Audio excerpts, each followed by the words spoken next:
It says a lot about a person if they're unwilling to sign a pledge promising not to overthrow the government.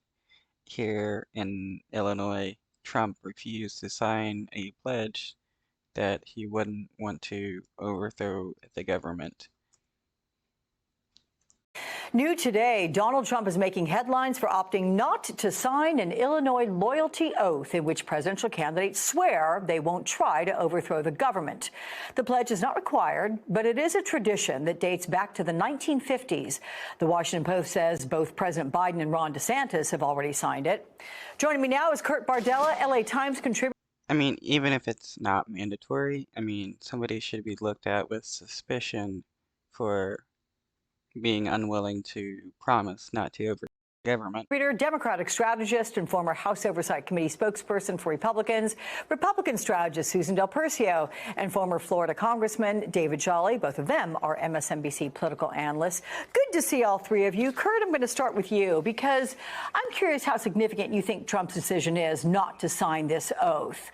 And about the timing, what do you make of it considering yesterday was the third anniversary of January 6th?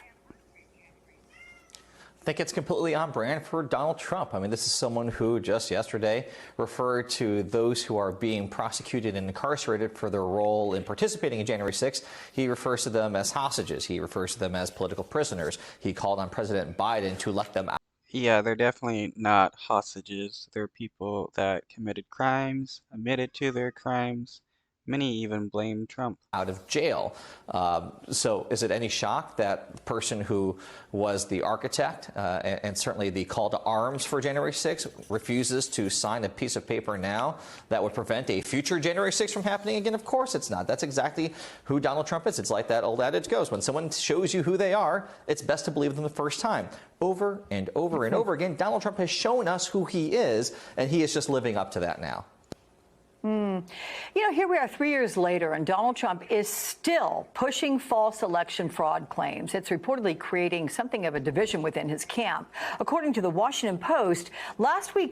Though, yeah, it's hilarious that he's still pushing the false election claims, even though many of his allies have been charged and convicted for the lies. You got a bunch of people who lost their cases against Smartmatic and Dominion for the election lies. Trump posted a report riddled with falsehoods about the 2020 election. But then just hours later, two campaign aides refused to comment on that post, Susan.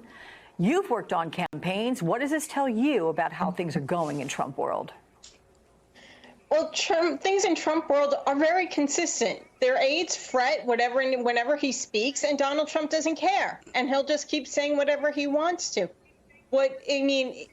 Realistically, his aides are concerned that a lot of this will come back in the general election. They're feeling very secure about the primary season. And even though we know that this message that Donald Trump tries to put out there, even though it's full of lies, it does resonate with some people. And it does, more importantly, turn off a lot of independents, which is probably who the Trump campaign is most concerned about. So Congresswoman Elise Stefanik is creating some buzz after appearing on Meet the Press today. Let's take a listen together to some of what she said.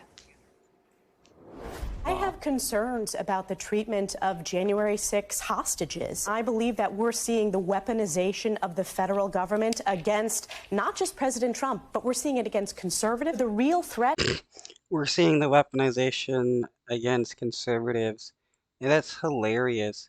When the government was used against left, right-wingers never said anything about that. It's just hilarious how they're acting like the victims because it's the shoes on the other foot.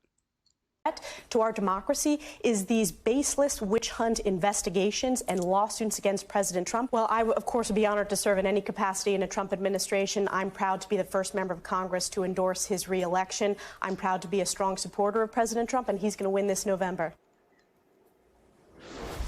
So, Dave. We have to remove all these Trump cultists because that's what these people are. They're cultists for Trump. Stefanik hit almost all of the MAGA talking points. A couple of questions here. I'm curious, Might they be coordinating? I mean, do you think she reaches out and says, hey, what kind of verbiage should I use? And is she auditioning to be Trump's vice president? Can you see her appeal for Trump?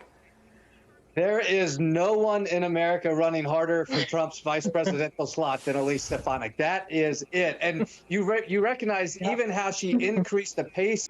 Well, if Trump does become president or tries to do another election overthrow, losing, hopefully she still supports Trump, because if not, they're gonna want to hang her like they wanted to hang Mike Pence.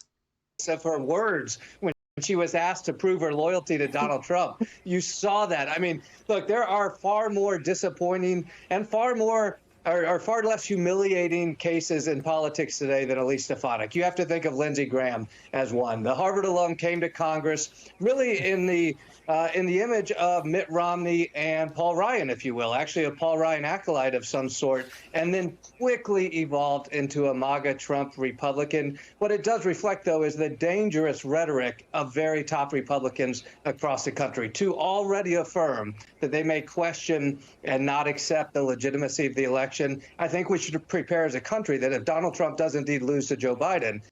I mean, it's not like these right-wingers that support Trump don't want him to become king. They're gonna try to find every way to turn the States into a dictatorship or a monarchy, because that is what they've always wanted.